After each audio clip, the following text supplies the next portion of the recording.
What's going on with Loblaws, man? People are burning them at the stake. Dude, I'm the people. Stake. You are people. Dude, groceries are expensive, man. It's crazy. I got to shop at like these little markets and stuff. Yeah, they're making a lot of profit. Yeah. Last year, their revenue was $14 billion. They profited $529 million. Wow. So on paper, their profit margins are 3.78%. Roughly. So when you put it like that, dude, I understand why we don't have many grocery stores. It's a tough game because man, like the profit margins are terrible.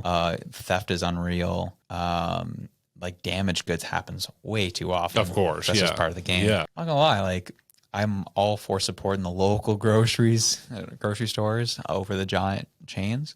But yeah, when I saw that profit margin, I wasn't surprised, but I'm like, yeah, those are slim pickings. So I wonder, like, is the low profit margin by design? Like, do you think Loblaws has made it that way so that way no one else could ever dream of competing because they've set the tone for pricing? So from my experience, I did a project my final year, NASCAD. I did a conjoined program at Dow in business.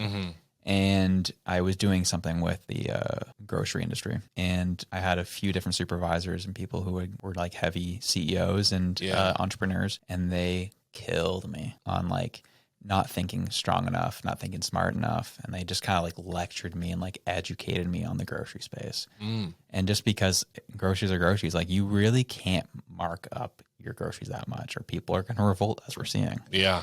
You know, like you can only, like, what are you going to do? Are you like, Apple can mark up their Apple membership for music because you don't actually know how much that's cost, but you know, people. It's arbitrary. Yeah, it is what it is. But then when you get something in your hands, you're just like, this cost me $5. You can't jack up food prices that much. It's just the reality. Yeah. Obviously people are going to be like, well, that's what they're doing now. I'm like, partially true. Yeah. Yeah. Like they did do that. There's an issue with like, there's a landed cost that Loblaws has to recover. And then there's a profit portion. I mean, that's by definition, I would say, of a business. There's a profit line. See how it's tricky when you put it in context of 3.7%. It's like, well, how much lower can they go? And so it's like, you know, if they lowered that to 2%, they would still have millions of dollars of profit. But that additional 1.78% in savings could mean a ton for consumers. On the flip, it may not make a dent as large in their profit as it would make a boost in affordability for consumers. Totally. I think it's I think it's an important conversation to have, like what is really going on behind the scenes, because it really is, at times it can be tough to understand what the profit margins really are. What are the expenses? What are the profits? What are the costs? Yeah. And like even the CBC article, like this tweet that we came across was obviously taking a shot at it because like it was a bit of a dishonest headline. They just kind of they plopped up the big hard number that's going to get people fired up. But yeah, Loblaws earns $529 million in Q4 profits as Canadians struggle with rising food prices. So you see $529 million right now when Canadians are, for all intents and purposes, broke. You're like, what happens in that second? Look at that second line. You know, the company says it earned a profit available to common shareholders of $529 million. Its fourth quarter revenue rose about 10% to $14.01 billion from the same period last year, topping estimates of $13.75 billion. So my problem with that is it's like headline readers, right? They give you the truth in the second paragraph, but they're planning on you not actually reading that far. The revenue's increasing, $13.75 billion to $14 billion. That's a significant increase, 10%. Yeah, definitely. And on an adjusted basis, Loblaws has earned 1.76 cents per share, beating analyst expectations of 1.71 per share. That's something to think about too. They're performing well as a company, basically. Yeah. That's what that means. That's a strong company from a financial standpoint. Exactly. And usually when publicly traded companies are subjected to their shareholders, that's something to look at too. And that's what people are having a frustration with, is they are making money on a necessity of people. And so this is where the moral dilemma comes in. Absolutely. How do we feel about that? Companies, you know, still scraping out 3.78% profit margins. People are really struggling in terms of their pocketbooks. What's the issue? Who's the bad guy? Who's the good guy? I know. So there's like, it's multifaceted because, you know, at 3.78% margins, those are razor thin, essentially. One knock could make that $500 million close to zero. If there was any sort of, I guess the word would be like bump in the road or something.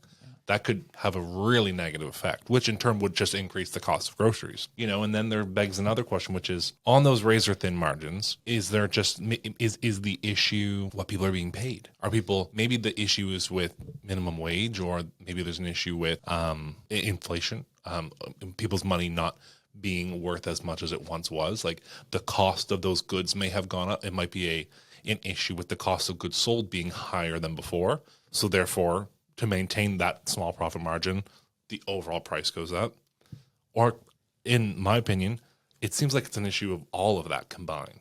People aren't being paid enough. Of course, cost of goods sold is going up right now with gas prices, and I would say carbon tax obviously plays a huge role in getting these goods to Loblaws stores all across the country. They also need to make a little bit of money as well. I think it would be hypocritical of me to say they shouldn't make some money. I believe in capitalism. Sorry to interrupt this episode, but if you could all like, comment, and subscribe, it truly helps us out in the long run. We look at all the comments and the feedback, and it means the world to us. Thanks for watching. I think you brought up some good points to think about, right? You said the inflation's a big issue. With inflation is all the things that have inflated in cost before even those goods get to your doorstep, right? Yes. So as you said, like, wages, could wages be going up? Well, apparently they're not. So that's one thing that's off the table at the moment. And what are Loblaws wages? I'd be curious. Yeah. Inflation is high. Gas prices, obviously, because of inflation, are going high. Yep. Because this green wave of the future, trucks are getting lambasted with taxes. So there's a lot of costs that have risen to lead to rising food prices. I would be a little bit more grossed out if it was like for a grocery food chain, if we're talking a 25% profit margin, that's when I'd be like, okay, whoa, settle down there, boys. How did you even pull that off? Because of my understanding of how the grocery market works. It just seems like everywhere you're going, it's expensive. The whole Shoppers Drug Mart thing is they have so many different chains you can go to. And what I'm starting to sense is they're wanting me to go to Superstore. That everything at Shoppers Drug Mart seems as though it's priced because it's convenient. They're located more frequently around the city than a Superstore. They're easier to get to. It's the same products. Like they're like $1 more at Shoppers Drug Mart. And I wonder how many people are losing out on savings because they're buying from, a place like Shoppers or Lawton's or what I would call like a secondary store, like not your primary grocery store, but it all still funnels to Loblaws. Mm-hmm. Yeah, I mean, the strategic pricing too, right? As you said, like they're just in more convenient locations, so people can usually walk to those areas. Definitely. And pick something up. Yeah. Whereas like a lot of these grocery stores, for a lot of people, aren't like walkable. So that's just not going to happen. And then the other thing that goes through my mind is, we've let our groceries become a publicly traded commodity, essentially, because, you're buying your groceries through Sobeys or Loblaws. Where else are you really buying groceries? And then those parent companies include your independent grocers. They include your co-ops. Those are all brands owned by one of those two conglomerations. And it would be Empire Group that owns Sobeys, which is a publicly traded company. Mm-hmm. Loblaws is a publicly traded company. And when you let something that you rely on become a publicly traded company, well, I shouldn't say let, we didn't really let it, but when it becomes that, a publicly traded company exists for one purpose only, and that is to return a profit. Yeah. It is a machine programmed to return a profit. It does not care about anything else.